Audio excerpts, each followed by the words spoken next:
You are listening to Shedding the Ditch Radio with Bernadette. And I have a question from Christian that says, I face reluctance to people paying for my services.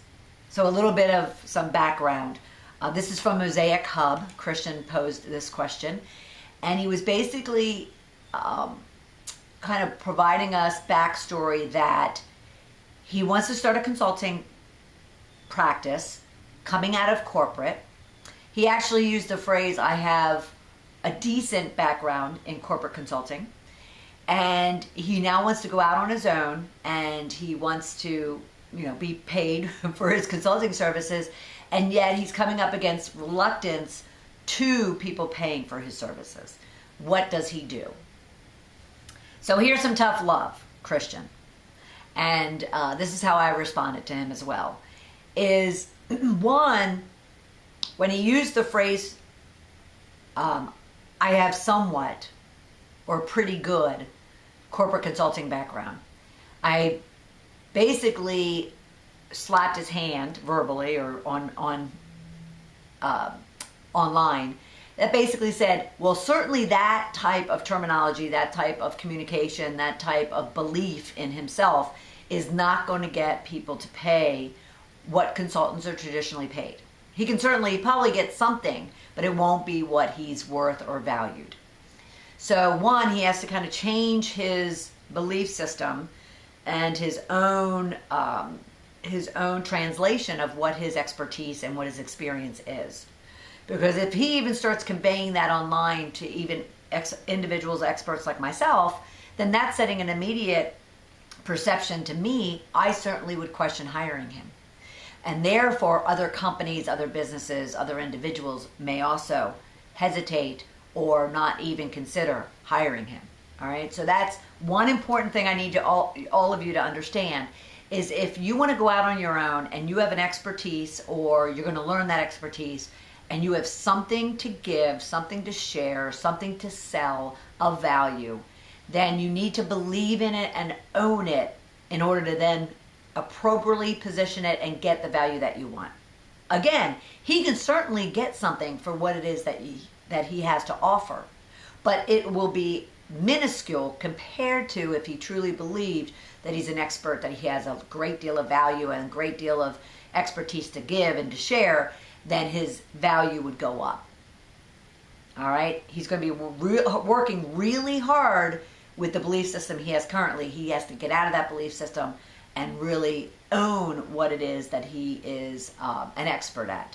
And then, along with that, align the value and the pricing that he's asking. So beyond that, if he's receiving reluctance, and this goes to anyone in business, whether a business of your own or you're in corporate or working for some other company, and say you're not getting the sale, maybe you're in sales, you're not getting the next job or the next promotion or the next project, and you're getting reluctance of any kind, it's because you are not communicating or demonstrating value. Period. End of story. All right? And this is what I told Christian. Christian, people pay for consulting services. People pay a lot of money for consulting services. All right?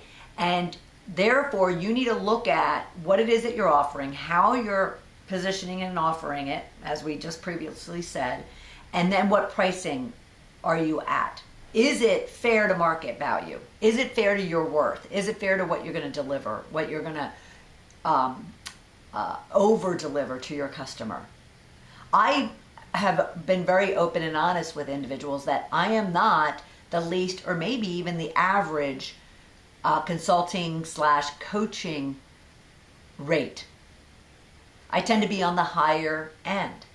That's really because I believe and I know what I deliver and how I deliver, and I over-deliver, and I know the worth and the value of that, not only to the individuals I'm working with, but also to their company.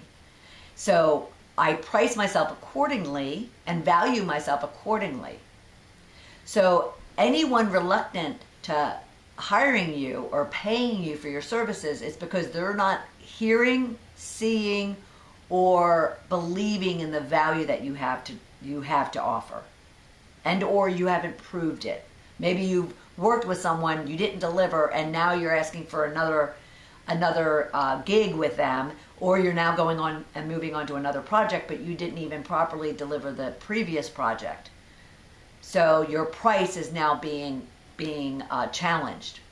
That it really means your value is being challenged.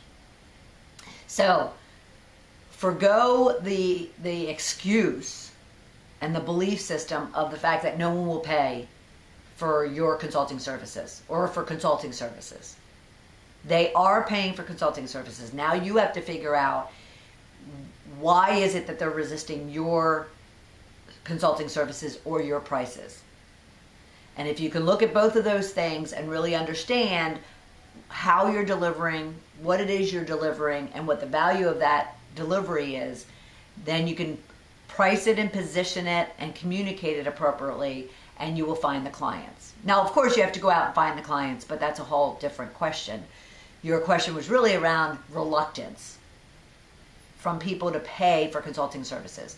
And I'm telling you, there's no reluctance out there. Not that there isn't for some companies, but companies are paying for consulting services. There's great value in engaging a third-party consultant. And if you have what it is that they need and you're going to solve a problem that they have, then they will pay you for it. You just have to figure out what that is. Okay? All right.